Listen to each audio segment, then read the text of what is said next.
All right, here's a reaction in London to Donald Trump's recent visit.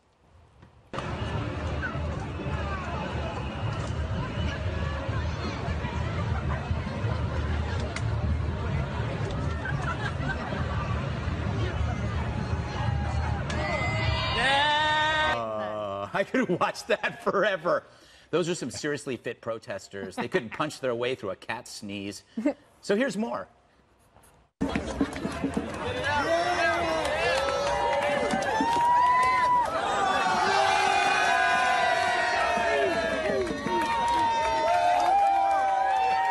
Oh, man.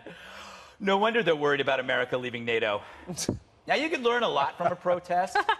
First, if there's a violent revolution from the left, we can relax. I have seen fitter corpses. Second, you could look it up, but I doubt you saw this kind of rage over the organized child sex abuse in Rotherham or recent terror attacks in England. Third, you have to ask why they care so much about us and about our immigration concerns. It's because these protesters are leftists first, countrymen second. As with all socialists, the cause always outranks any patriotism. But what of the giant Trump balloon? The media made it seem so huge, but I think I won something like that at a county fair. 20,000 pounds. That's what it costs for these idiots to feel good about themselves. Meth is cheaper and I hear more effective. That's the problem with trying to inflate your importance without actually being important at all. You end up looking small, stupid, weak.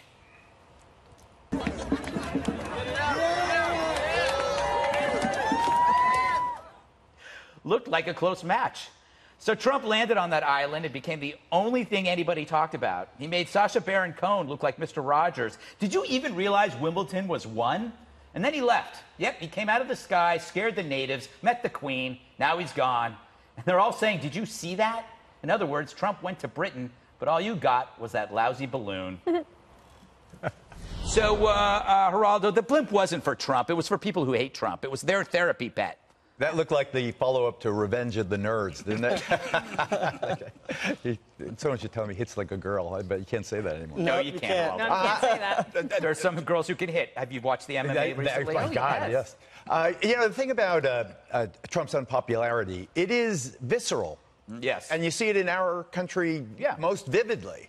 It's not... It's even worse than Nixon. It really is. And, you know, I'm probably the only one...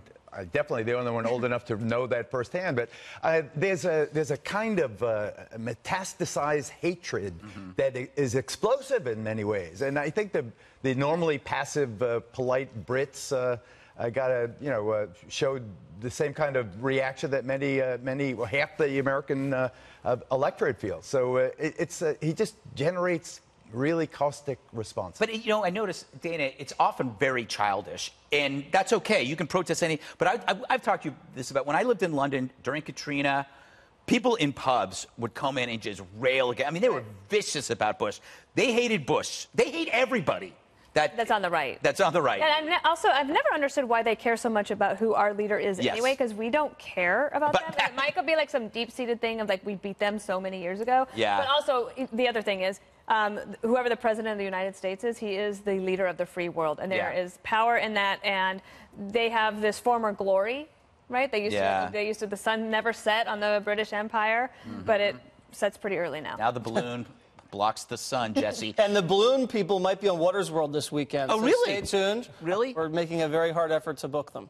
But this brings up a few questions for me. One, if Germany starts bombing London again, and Trump has to swoop in and save them for the second time, I think he'll be pretty popular. Second of all, Trump gives weaklings like this guy a purpose in life. Gets them off their couch, gives them some exercise, some sunlight on their face. They get to be around people with common interests, and I think that's a good and healthy thing. Also, I don't want an American president to be popular in Europe.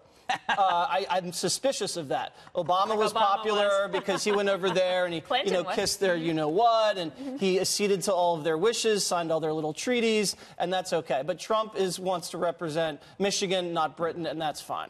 Kennedy, it wasn't like the protest was about war, because it's like, again, Trump is the opposite of a warmonger. Right. And yet, so what are they mad about? They're just mad about the man. They are mad about the man. Yeah. They're mad about him and his temperament and his personality. But with a lot of people in this country, it's funny because when you talk to independent voters and those who maybe gave him a grudge vote, they're getting used to him. And that's what a lot of people say. And that's why, the loudest reaction comes from progressive, because that's the shrinking outrage. And the rest of the world will get used to him almost when it's too late. It's going to be in the 7th year of his presidency when they realize they're going to miss him when we have another bland, vanilla, monotonous president who is long-winded and very boring in press conferences. Are you talking about Mike Pence? Well, I'm so glad you said that, because when I saw those people punching the president dummy and, the guy with tiny arms knocked him over, I thought, oh, okay, he's not president anymore. So what do you want? President Pence? Yes, exactly. Is that the ultimate goal? Because that is actually the opposite of what most people want. Pence is way more conservative than Trump. That's for sure. All right? Way less pragmatic. Yes.